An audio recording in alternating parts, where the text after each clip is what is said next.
안녕하십니까. 반갑습니다. 제마입니다. 아유, 참 제가 정신이 없어요. 오늘 좀 일찍 들어와서 영상을 찍었는데, 찍고 나니까 이 마이크가 녹음이 안 됐더라고요. 목소리가 안 들려서 또 새로 찍습니다. 왜 이런지 몰라, 한 번씩. 주말 잘 보내셨습니까? 예. 주말마다 제주도 좀 날씨가 안 좋아요. 좀 흐린 것 같아요. 다음 주도 이번 주 주말도 비가 온다고 예보는 돼 있던데 비가 좀 안 와야 됩니다. 오지 않아야 될 이유도 있고 비가 너무 와요 지금. 오늘은 신약한 사주에 대해서 얘기를 해볼까 하는데요. 아까 했던 걸 또 하려고 하니까 무슨 얘기했는지 기억이 안 나. 좀 전에 찍은 게. 또 처음부터 참 미치겠네. 자, 우리가 사주를 볼 때, 저는 그랬거든요. 처음에 이제 공부를 할 때 예전에는 어떤 것에 기준을 둬야 될지 모르는 거예요. 어떤 선생님은 이렇게, 어떤 선생님은 저렇게, 이렇게 판단을 하니까 나만의 관점이 필요하겠더라고요. 그래서 나만의 관점을 세우다 보니까 지금까지 왔는데, 오늘 말씀드리는 것은 그냥 저의 관점인 겁니다. 저의 관점. 그래서 여러분들도 공부를 하시면서 참고도 하시고요. 또 다른 분들 것도 이제 참고하시고 이렇게 해서 공부를 하시면 될 것 같고, 왜 신약한 사주라고 주제를 잡았냐 하면, 사주가 좋고 나쁨은 없잖아요. 누구나 똑같습니다. 누구나 공평합니다. 운은 공평하게 들어오기 때문에 어떤 사람은 운이 목의 운만 들어오는 사람은 없잖아요. 목화 통수가 다 골고루 들어와요. 그래서 공평한데 안 좋아서 말씀드리는 게 아니고 신약한 사주는 조금 억울하면 없지 않아 있겠다 이런 생각은 들어요. 사실은 신약한 사주들이. 근데 그게 나빠서 말씀드리는 건 아닙니다. 신약한 사주들은 어떻게 살면 좋을까를 한번 생각해 보게 된 거고요. 우리가 제일 먼저 이런 말이 있잖아요. 사주는 용신 찾아 산만리.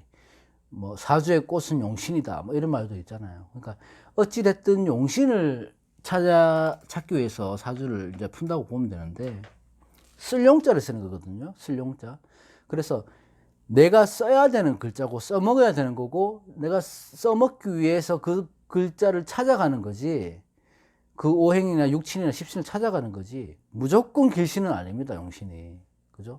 근데 그 길을 찾기 위해서 용신을 찾기 위해서 한 방법이 뭐냐 하면, 일단 억부 용신을 본다든지 조오 용신을 본다든지 병력을 본다든지 이런 식으로 보는 건데, 그 중에 하나가 신강신약. 그러니까 저는 제일 먼저 보는 게, 제일 1순위는 아니지만 첫 번째 쪽으로 보는 게 뭐냐면, 사주가 신약 하나, 신강 하나를 보는 거죠. 그래서 거기서 판단이 서면 거기서 이제 옥부용신을 찾는 거예요. 그래서 옥부용신이 중요한 거고, 신약, 신강, 신약을 알아야지만이 그래도 어느 정도의 조금 정확성이 있는 통변이 되지 않을까 이런 생각을 합니다. 우선 사주는 중하가 잘 돼야 되고 조하가 돼야 되고, 한쪽으로 편중된 사주는 좋지는 않아요. 그러니까 이 저울질 하듯이 한쪽으로 편중이 되면 균형을 맞춰줘야 돼요. 그것이 우리가 용신을 찾는 방법이고, 격을 찾아서 내가 어떻게 하면 조금 더 나은 삶을 사는가를 보는 학문이잖아요, 사주가. 자, 여러분들도 다 아시겠지만 신약한 사주는 뭘 취해야 됩니까? 인비를 취해야 되죠. 인성 비겁을 인성을 용신으로 쓰든지 비겁을 용신으로 쓰든지 둘 중에 하나를 써야 됩니다.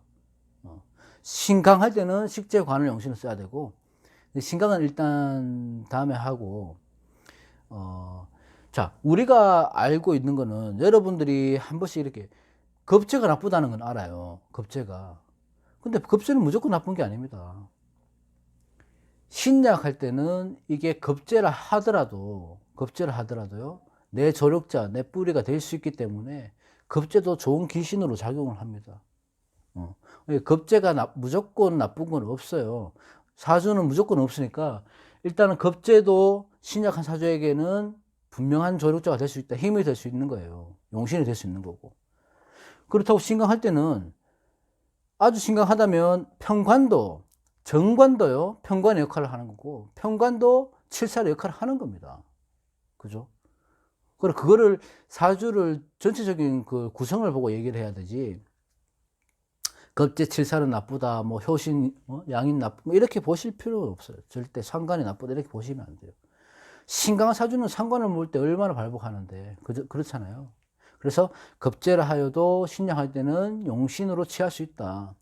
무조건은 없습니다. 그렇고 이 신약이 왜 안 좋다고 말하는 게 아니고 왜 조금 힘이 드느냐 하면 이게 신약한 사주가요.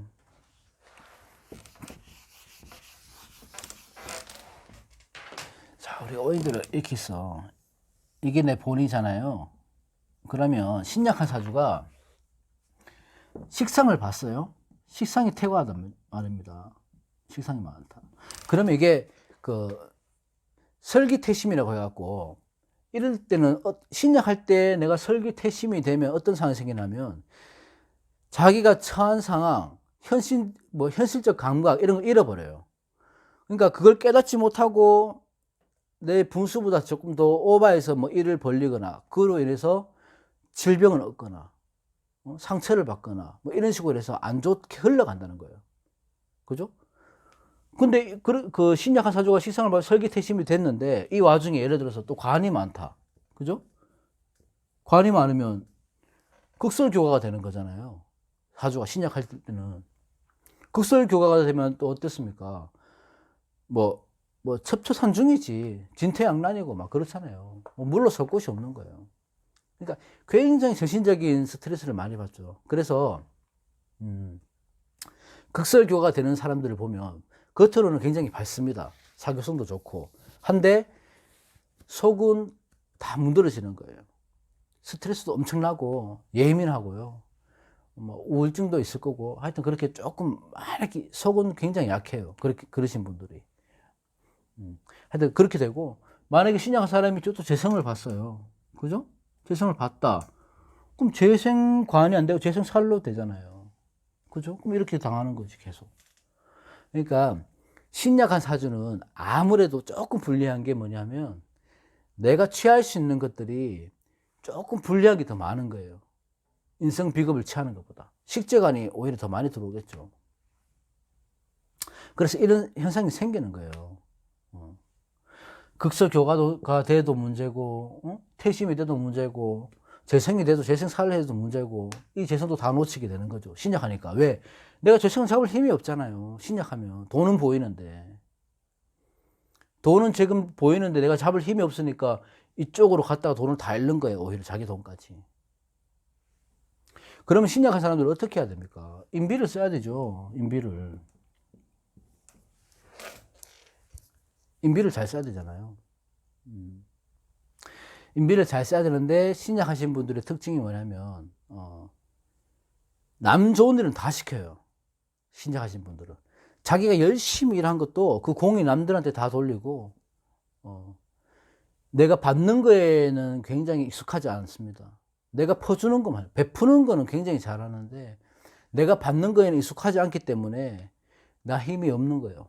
힘만 빠지는 거예요. 뭔 일은 내가 다 하고 나는 혼자 힘든 거지. 신약한 사람들은. 근데 분명한 거는 뭐냐 하면 신약하신 분들은요, 지금부터 어떻게 마음의 변화를 바꾸셔야 되냐면, 생각을 바꾸셔야 되냐면, 일단은 자기가 받을 줄 알아야 돼요. 그 사람들의 관심이나 사랑이나 도움을 자기가 인정하고 받을 줄 알아야지 내가 베풀 수도 있는 거거든요. 내가 받고 베풀어야지 그 베푸는 가치가 소중해지는 거예요. 그 덕이 나한테 더 들어오는 거고. 그래서 신약한 사람들은, 신약하신 분들이 이걸 보신다면 앞으로는 내가 남들을 위해서 사는 게 아니고 초점을 남들한테 맞추는 게 아니고 나한테 맞추고 살아야 돼요. 나한테. 나는 자식을 위해서, 뭐 아픈 사람들을 위해서, 다른 친구들을 위해서 안 됩니다. 무조건 기준은 자기가 돼서 살아야지 이 신약한 기운이 힘을 얻어서 오히려 그 사람들 도와줄 수 있는 힘이 더 생기는 거예요. 그리고 신약하신 분들은 절대적으로 뭐가 필요하냐면 휴식이 필요합니다. 휴식이. 사람이 나무에 기대실 수 있는 휴식이 필요하다고요, 이게. 그래서 조금 쉬어가고, 휴식하고, 내가 일했으면 일했는 만큼 또 좀 쉬었다가 좀 나중에 에너지 충전하고 이렇게 가야 되는데, 신약하신 분들은 너무 몸이 망가지는 걸 모르고 일만 하는 거예요. 그렇기 때문에 신약하신 분들은 조금 쉬어가고 한 발짝 늦게 가는 거예요. 천천히 가시는 연습을 하셔야 됩니다. 천천히 가는 법을. 너무 급하게 서두르시면 오히려 안 좋고요. 내가 한 번 더 뒤돌아보고 조금 돌아보고 잠시 쉬었다가 갈 수 있는, 그렇게 하면 불안하거든요. 신약하면 뭔가 모르게. 근데 자꾸 그런 게 익숙해져야지 본인한테 좋은 기운이 분명히 오는 거거든요. 그래서 사주는 어찌 됐든 간에 중화가 중요하고 균형이 잘 맞아야지 좋은 거다, 그렇게 얘기할 수 있죠. 좋고 나쁨 없다고 했지만 우선 중화가 잘 되고 균형이 잘 맞아야 되는 거예요. 그리고 인성을 용신으로 아무래도 비겁보다는 인성으로 용신으로 취하는 신약 사주 같은 경우는 끊임없이 공부하고 배우고 또 상대방을 이해하고 받아들일 줄 알고 인정하고 이렇게 해야 돼요.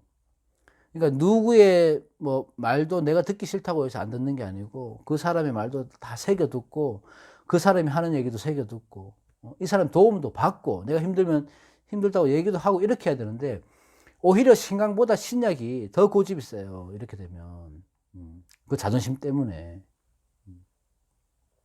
그러니까 그런 것들로 해서 인성이 국이 돼서, 그러니까 합이 돼서 들어왔을 때는 운에서 그럴 때는 아주 좋겠죠. 그럴 때는 자기한테 뭔가를 한다든지 자기 힘이 느껴지거든요. 운이 그렇게 들어오면. 그러면 괜찮겠지만 보통 그런 운이 아니라면 그 일상생활에서 개운을 하셔야 되는 거예요. 노력을 하고. 그러면 큰 탈 없이 지나갑니다. 신약하신 분들은 휴식이 분명히 필요하고 받을 줄 알아야 됩니다. 받는 연습부터 하셔야 돼요. 그게 신약한 사주들이 살아가는 방법입니다. 예. 신강한 사람들은 다른 거 없어요. 자기 자신만 알면 되거든요. 자기만 고개를 숙이면 돼요. 고기를. 그럼 문제가 없는데 고개를 안 숙이고 빳빳이 들고 있으니까 신강한 사람들은 문제가 되는 거고, 그걸 알고 있으면 조금 덜 할 텐데 알아도 잘 안 되죠, 그런 것들은. 근데 신약은 올해처럼 뭐 신축년에 신묘월이다 예를 들어서 이러면 내가 갑목일간이다 을목일간이다 이렇게 예를 들어서 한데 너무 신약하잖아요. 그러면 이번 달은 굉장히 힘들었겠죠. 정신적으로나 육체적으로나 많이 힘드셨겠죠. 그죠? 근데 오늘 또 공평하게 오죠. 임진월이 되면 또 훨씬 나아질 것이고, 분명히. 그래서 이 신약한 사람들이 못 산다는 거하고 권력을 못 쥔다하고 이런 것들하고 전혀 관계가 없어요. 전혀.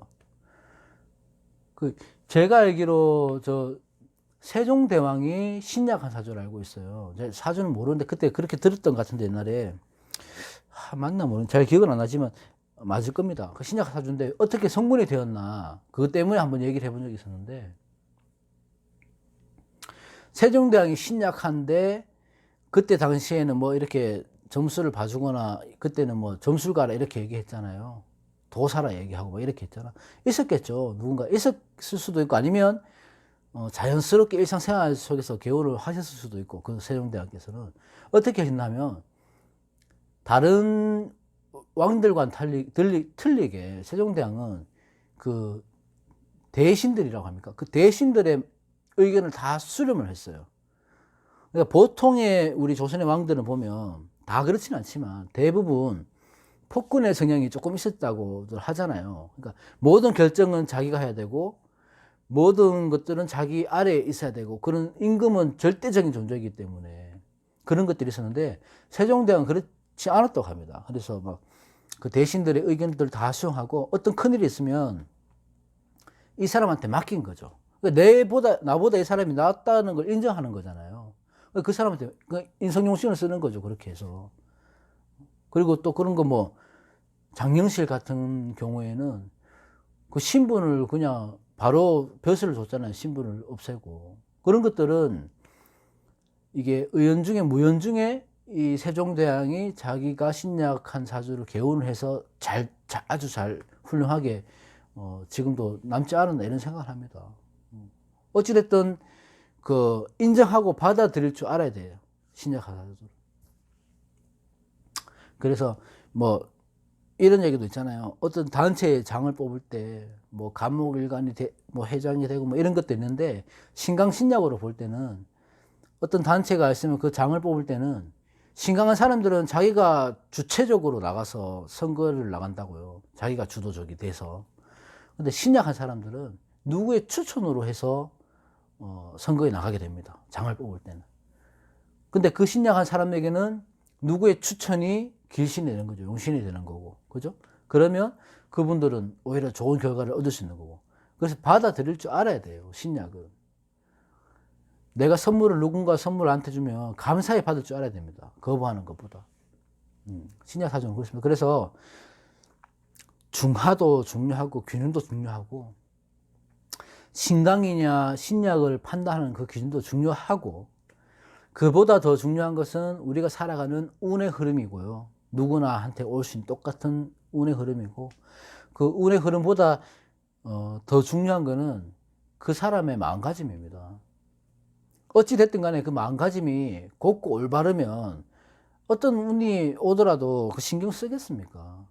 마음가짐이 우리가 약하고 어떤 기준을 못 잡기 때문에 자꾸 흔들리는 거거든요. 그래서 생각한 대로 맘먹은 대로 흘러가는 겁니다. 신약하신 분들은 공부를 이렇게 하시면서 이런 사주 공부나 이런 것들도 하시면서 인성용신을 취하는 것도 굉장히 좋죠. 기도하시는 것도 좋고 그죠? 아무튼 그렇습니다. 오늘은 또 여기까지 하고 이제 녹음이 잘 됐으려나 모르겠네. 다음 시간에 또 찾아뵙겠습니다. 감사합니다.